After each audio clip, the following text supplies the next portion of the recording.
Ao anatin'ny tontolon'ny fifidianana izay ihany koa moa dia efa miatrika sahady ny fanomanana ny fiatrehana ny fifidianana fiodinana faharoa ny eo anivon'ny fokontany amin'izao fotoana izao. Isany izany moa ny fokontany etsy Akorondrano andrefana. Ny zava-nisy teo anivon'ity fokontany ity ary no entina amintsika ato anatin'ity fanadihadiana manaraka ity. Raha ny zava-nisy teto amin'ny fokontany Akorondrano andrefana, anisan'ny asa mbola tanterahan'ny tompony andraikitry ny fokontany ny fitsinjarana ny kara-pifidianana izay mbola tsy nisy naka. Raha ny fanazavana dia tamin'ny herinandro iny no efa notanterahana izany ary mbola mitohy hatramin'ny androany. Ny olona zany tonga eto izay koa miantso satria matetika makany an-trano dia tsy mahatratra azy ireo. Misy le miainga maraina dia hariva vao tonga dia tsisy tao an-trano mihitsy zany le olona fianakaviana. Dia voatery izy mampiantso azy makaty izay. Tamin'ny andro ny fifidianana ireny ary dia nisy naka an'izay teny amin'ny bureau de vote dia afaka mifidy soamantsara.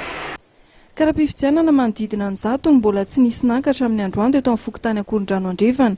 Raha ny fanazavana dia ny olona mifindra fonenana no maro anisa amin'ny tompony kara-pifidianana tsy misy maka. No marian'ny se fokontany eto ihany koa fa ny ena nisy mpifidy voasoratra anarana tamin'ny listim-pifidianana nampiasaina ny 5 oktobra lasa teo, raha oharina tamin'ny nisy mpifidy voasoratra anarana nandritra amin'ny fitsapakevim-bahoaka ny taona 2014.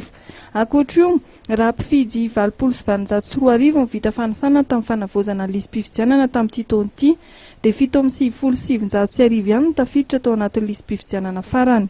Betsaka noho izany ny fitarainana nataon'ny mponina ary efa maro ny tonga teny anivon'ny fokontany nanontany momba azy ireo. Efa maro tokoa ny olona no manontany.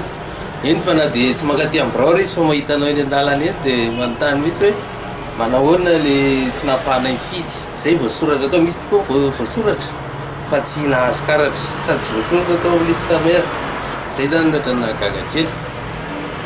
Ya, hatreto aloha mbola tsisy teny midina na hoe baika avy any amin'ny senita zany ahafahana mampiditra ireo olona ao anatin'ny listim-pifidianana vaovao. Mariana fa ny 1.9 isanjaton'ireo mpifidy 7,770 voasoratra anarana tamin'ny birao fahatanjaham-bato 2 eto amin'ny fokontany Akorondrano andrefana, distrika Antananarivo fahatelo no tonga nandatsabato ny 5 oktobra lasa teo.